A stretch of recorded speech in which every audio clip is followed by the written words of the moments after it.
হুজুর না দেখ, কিন্তু ক্লাসে বসে আমি তো এই জন্যই গুছাইতে চাইলাম। তো দাদারা, বাবারা, ভাইয়েরা কেন যে লড়ে না আল্লাহ একটু বিলা জান। এই যে পাশে বসে বসে কথা বলছে আমি দেখছি, খুতবা পড়তেছি আর কথা বলতেছি, এখানে কথা বলতেছে, ওখানে কথা বলতেছে, এই কোণাতে কথা বলছে। এটা ঠিক না, এটা অভদ্রতা, এটা অসুন্দর। তোর মহামহিম রব থেকে কে বাধা দেয়, কিসে বাধা দেয়? জবান খুলে জবাব দিবেন আমাদের মহামহিম রব কে। দেখছেন আল্লাহ শব্দটা তাও সবাই বলল না। আমার মনে হয় এটা খুব আফসোস, এটা খারাপ লাগে।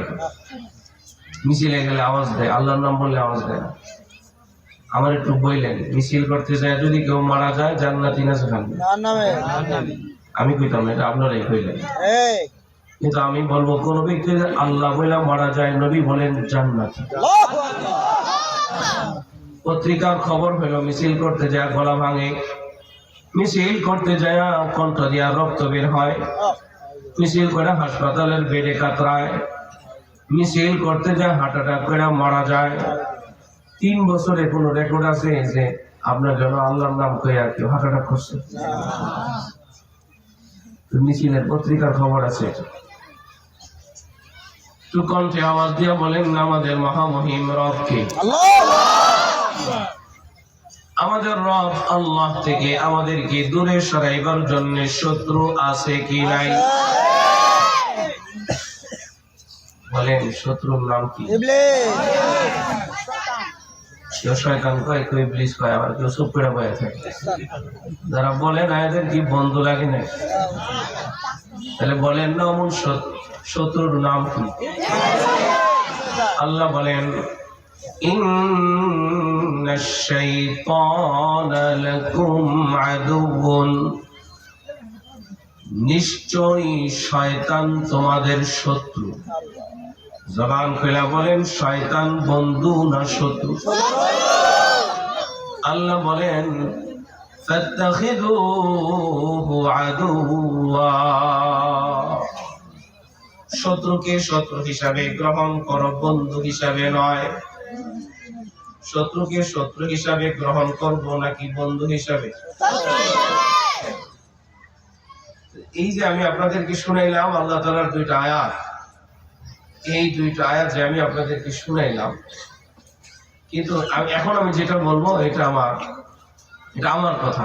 আমার কাছে মনে হইতেছে যাদের জবান দিয়ে আল্লাহর নামের জিকির বের হয় না, অমন শত্রু শয়তান একটা উপরে ঠোঁটে আর একটা নিচের ঠোঁটে বৈশা সিপ দিয়া ধরে রাখছে, ও যেন জিকির করতে না পারে।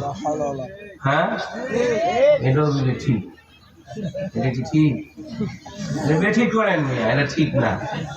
এটা কি না? ঠিক না। তাহলে অমন শত্রু শয়তানকে দূর করে দিয়া আল্লাহর দেওয়া কণ্ঠ, আল্লাহর দেয়া জবান, আল্লাহর দেয়া শক্তি দিয়া আল্লাহর নামের জিকির করতে কারো কোনো আপত্তি বলেন? তাহলে আল্লাহর দেয়া শক্তি দিয়া, আল্লাহর আওয়াজ দিয়া, আল্লাহর কণ্ঠ, আল্লাহর দেওয়া কণ্ঠ দিয়া তুই জবান খুলে আল্লাহর নামে জিকির করি ইনশাআল্লাহ। প্রত্যেকেই কণ্ঠ ছেড়ে দিবেন, কেউ ভাব ধরেন না। কারণ অনেক দাদা আছে ভাব ধরে, নাতিপুতি যতই গুতায় হ্যাঁ হাসে না, গুমরামি খেয়ে চায়। অনেক নাতিপুতিও পছন্দ করে না, আছে না? কিছু লোক আছে ভাব ধরা থাকে। আল্লাহর নামের ক্ষেত্রে, জিকিরের ক্ষেত্রে কোনো ভাব নাই, সমস্ত ভাব ঠাব ছেড়ে দিয়া মালিকের দেওয়া কণ্ঠ, মালিকের দেওয়া আওয়াজ দিয়া মালিকের নামের জিকির।